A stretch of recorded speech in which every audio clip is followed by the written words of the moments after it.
Shalom, saudara dikasih Tuhan. Kita baru saja merayakan Paskah.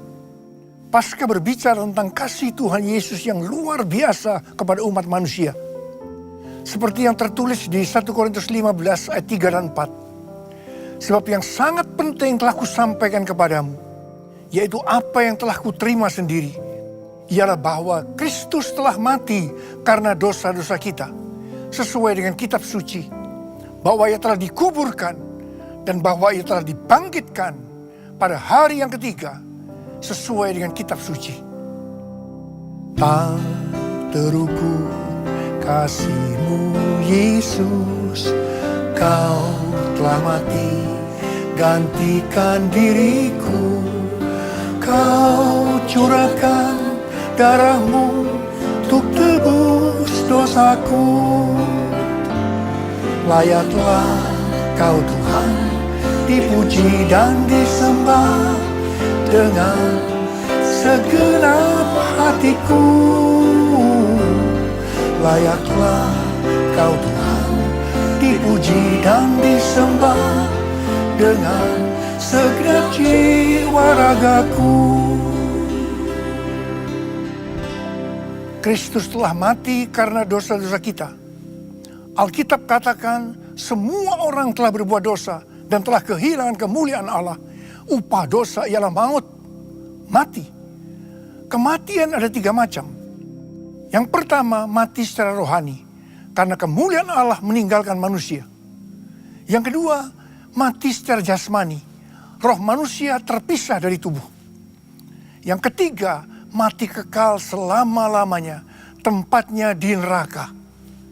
Apa yang Alkitab katakan tentang neraka? Neraka adalah tempat di mana terdapat kegelapan yang paling gelap. Di sana terdapat ratapan dan kertak gigi. Neraka adalah tempat di mana ulat-ulat bangkai tidak mati dan apinya tidak akan padam. Neraka adalah tempat di mana terjadi penyiksaan dengan api dan belerang selama-lamanya. Siang dan malam akan disiksa tidak henti-hentinya. Jadi neraka adalah tempat yang sangat mengerikan. Jangan sampai masuk neraka. Untuk itulah Tuhan Yesus datang ke dalam dunia ini untuk menyelamatkan manusia. Bagaimana cara Tuhan Yesus menyelamatkan manusia? Alkitab katakan, Dia yang tidak mengenal dosa telah dijadikan dosa oleh karena kita. Supaya di dalam Dia, siapa yang percaya kepadanya dibenarkan oleh Allah. Artinya Tuhan Yesus harus mati ganti kita. Cara mati Tuhan Yesus sungguh-sungguh tidak manusiawi. Tuhan Yesus disiksa, darah bercucuran dan sangat menderita. Pertanyaannya, mengapa Tuhan Yesus harus mati dengan cara demikian? Alkitab katakan, tanpa penumpahan darah tidak ada pengampunan dosa. Selain itu, apalagi yang Alkitab katakan dengan cara mati Tuhan Yesus yang seperti itu? Yang pertama, penyakit kitalah yang ditanggungnya. Dan yang kedua, penderitaan kita yang dipikulnya. Dan oleh bilur-bilurnya kita disembuhkan. Di sini kita melihat betapa Tuhan Yesus sangat mengasihi kita. Kristus telah mati karena dosa-dosa kita. Dia dikuburkan, tapi pada hari yang ketiga Tuhan Yesus dibangkitkan. Tuhan Yesus benar-benar bangkit dan hidup.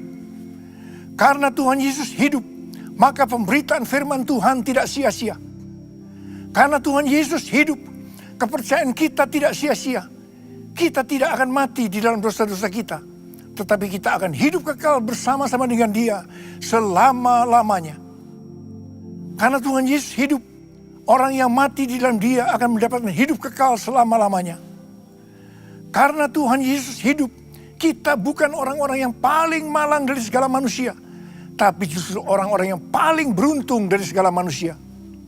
Karena Tuhan Yesus hidup, di mana Dia menang atas maut, maka kuasa kebangkitannya akan membuat kita menjadi pemenang. Karena Tuhan Yesus hidup, mujizat-mujizat yang dilakukan oleh Dia 2000 tahun yang lalu masih terjadi sampai hari ini. Karena Tuhan Yesus hidup, Ketika kita memasuki tahun 2017, Tuhan memberikan tema bahwa tahun 2017 adalah tahun mujizat penuaian. Setelah Tuhan Yesus bangkit, selama 40 hari, dia menampakkan diri kepada lebih dari 500 murid-muridnya. Dan dengan disaksikan oleh murid-muridnya, Tuhan Yesus naik ke sorga. Pesan terakhir dari Tuhan Yesus kepada murid-muridnya sesuai dengan Kisah Para Rasul 1 ayat 8. Tetapi kamu akan menerima kuasa kalau Roh Kudus turun ke atas kamu. Dan kamu akan menjadi saksiku di Yerusalem dan di seluruh Yudea dan Samaria dan sampai ke ujung bumi. Kita adalah murid-murid Tuhan Yesus. Berarti pesan ini juga buat kita. Yerusalem bisa diartikan di antara keluarga. Yudea bisa diartikan di antara orang-orang yang seiman. Samaria bisa diartikan di antara orang-orang yang tidak seiman. Dan sampai ke ujung bumi. Tuhan Yesus berpesan kepada murid-muridnya pada waktu itu, agar mereka tidak meninggalkan Yerusalem sampai mereka dilengkapi kuasa dari tempat tinggi. 10 hari setelah Tuhan Yesus naik ke sorga, yaitu pada hari raya Pentakosta, Roh Kudus dicurahkan.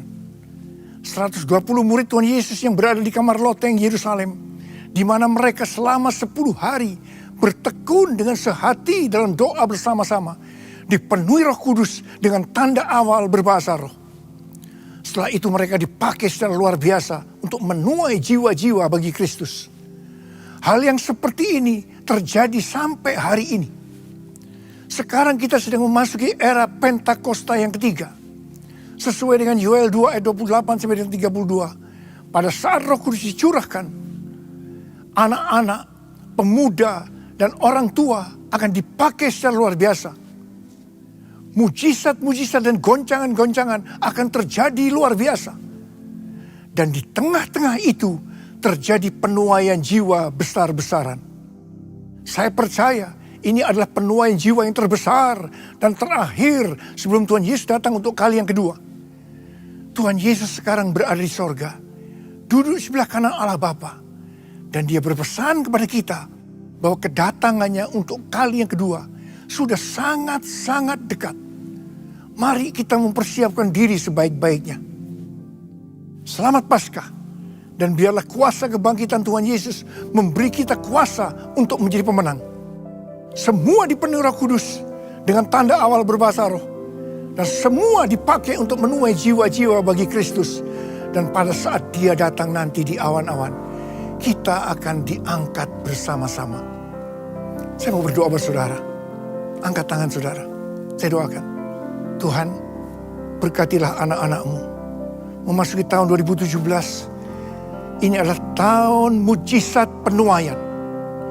Terima mujizat Tuhan, terima kesembuhan, terima mujizat Tuhan, terima kesembuhan.